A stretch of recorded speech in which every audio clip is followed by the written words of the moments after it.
Alam niyo ba mga kapatid kung bakit si Kristo namatay sa krus ng Kalbaryo? Dahil hindi niya tayo basta-basta pwedeng patawarin na walang katarungan. Ang bunga ng kasalanan ay kamatayan.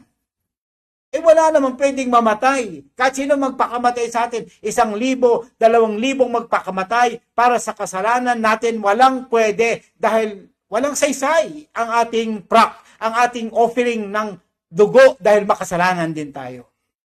Justice ng Lord iba. Mga kapatid. Alam nyo, kaya nakikita ko dito, ang Diyos talaga napakabanal. Kasi ganito po, bakit ang Diyos hindi agad makapagpatawad? Kasi offended siya. Offended ang kanyang kabanalan. At, mga kapatid, gusto niya na ang kanyang katarungan ay nabibigyan ng satisfaction. Okay, bigyan ko ng sample, mga kapatid. Halimbawa lang ha, ito, binabalanse ko na. Kasi I know, guys, the implication ng turo na to theologically. I know, full well.